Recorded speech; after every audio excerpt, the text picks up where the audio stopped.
Well, actually, I'm glad to greet my viewers with another liberal message. From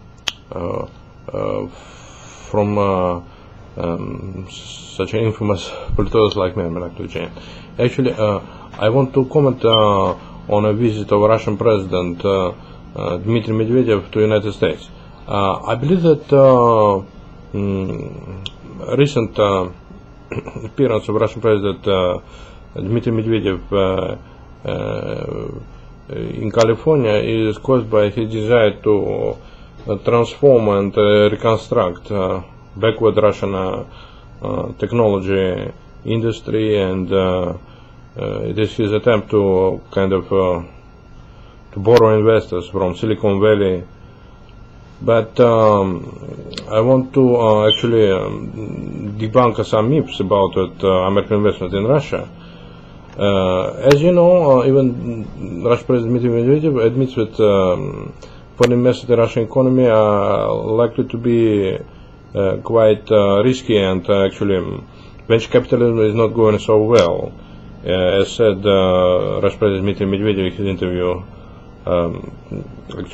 to journalists, which I read on at Kremlin Bruin website.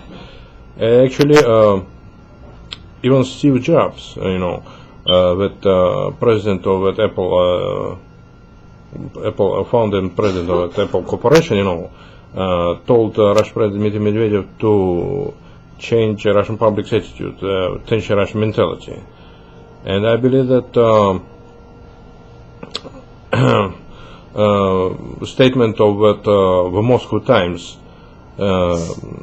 newspaper that Cisco Corporation is going to invest $1 billion into research laboratory in Russia, in Skolkovo, is not confirmed by that Cisco's website, because there is no announcement from Cisco Corporation about its investment of $1 billion in research capital in Russian Skolkovo, kind of free business area, none whatsoever. So that it's got dubious statement on part of Moscow Times.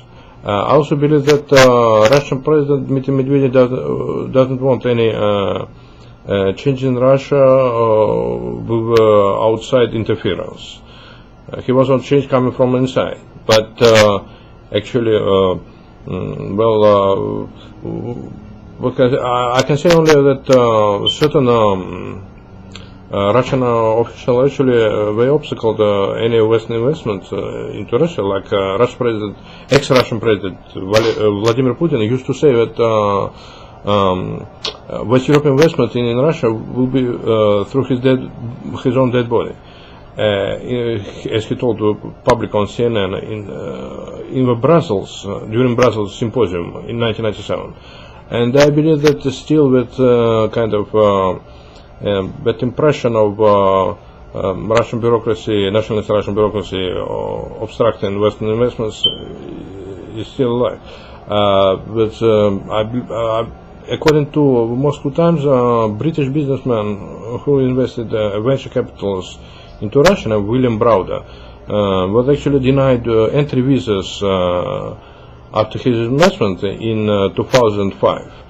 And I believe that this outrage, if there is a visa regime between Russia and Great Britain and Russia and United States, it will be still a great obstacle to any Western investment into Russian economy, because those investors will have to doubt if they have later on obtain any visas whatsoever, and if their investment is subject to confiscation, and because we don't believe in reliability of Western investments and safety of Western investments in Russia. And I also believe that any visa regime that exists between Russia and the United States, Russia and Great Britain, prevents any capital investment from those countries into Russian economy. In the second, Russian minimum wages is 126 US dollar, about equivalent of 126 US dollars. And nobody wants to invest in the economy that's so poor and doesn't have much safeguards against illegal seizures or confiscations of business capitals, venture capitals. And I also believe that the story of British businessman William Browder has been told by Moscow Times.com. You can watch it yourself at moscowtimes.com. It's another example that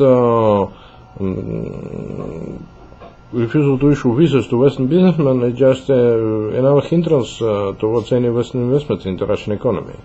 And I believe that eliminating Russian information law 1993, which has been adopted to prevent any criticism of Russian government, is another hindrance towards Western investment, as freedom of speech is being violated in Russia, and well, actually,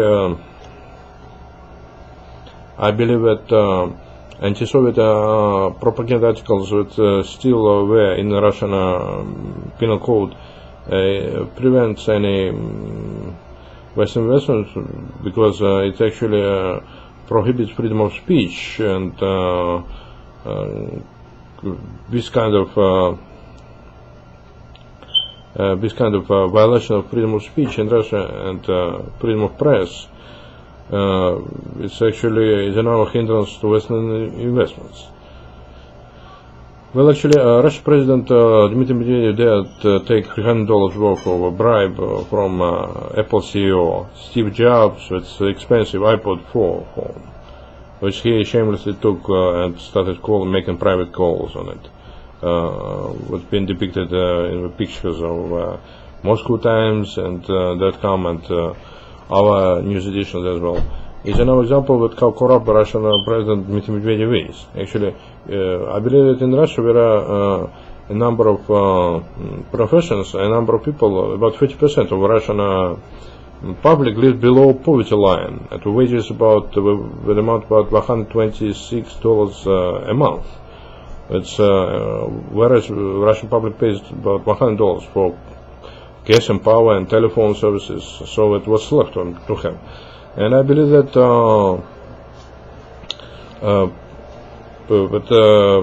but actually since 50% of Russian public lives below poverty line, according to RIA.ru news agency, and average wage is about $300 a month, that actually does not make much sense for foreign investments, capitals to invest in Russia, because unless Russia becomes politically free and declares freedom of speech or freedom of press to exist, and repudiates information law 1993 and libel law, which prohibits criticism of Russian government, any foreign investments are unlikely to happen. There's a visa regime between America and England, between America and Russia, or England and Russia.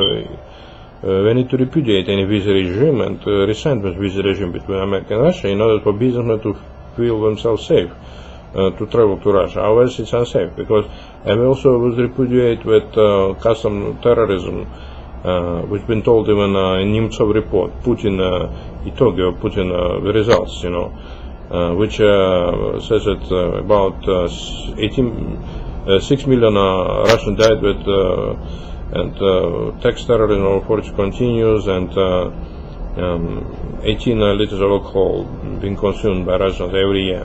So I believe that Russian public still has a lot of progress to make, to allow freedom of speech, as well as Nemtsov critical account of Putin's rule, were confiscated by Russian militia, which prohibits freedom of speech.